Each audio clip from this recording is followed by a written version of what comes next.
I'm curious, do you think there's potential to start bringing some of the young entrepreneurs who are thinking this new technology stuff and kind of bringing those things together in terms of creating future potential value?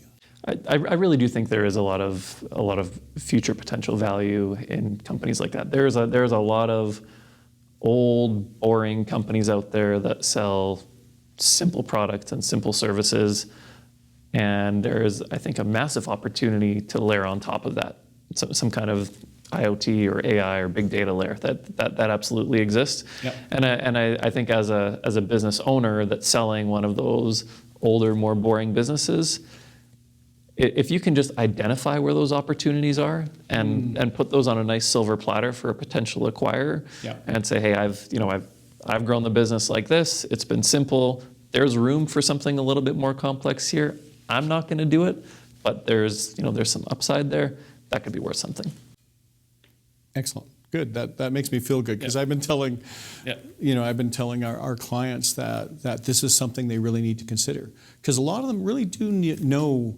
They know their industries. They know their businesses so well. They know their customers' needs so well. And sometimes it's just getting them to think a little bigger. Think about, because you can't open up a newspaper. You can't read a blog spot without reading AI, IoT, VR, AR, all of these tech, little phrases.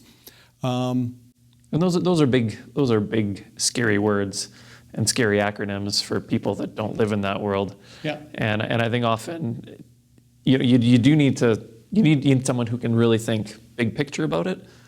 But there's also a lot of little opportunities to use those technologies. And just a little example, in one of our companies, it's a piece of oil pumping equipment.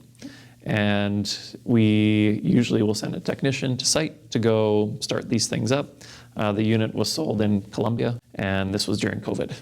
So no Canadian is going to Colombia. It's just not happening. Right. And so we use augmented reality to do a virtual startup, which we had never done before. And it's a complex piece of equipment. It took us 5 days of augmented reality time from our base in Calgary, and we did it. And that wasn't a massive project that required us to change a company, but it was us using one of those key new upcoming technologies to allow us to do something that we couldn't do in the past, and we'll do it again.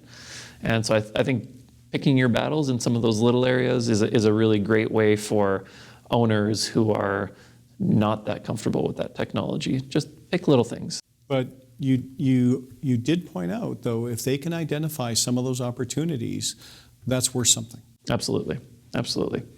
And that's I think that is a really good opportunity for owners who are looking to sell. If you're not a very highly technological company and you're planning on selling in 2 to 3 years, you're not going to become a highly technological company in 2 or 3 years. If you've got 20 or 30 years of being just a bare bones sales company that sells some widgets or does some kind of services, it's not likely to happen.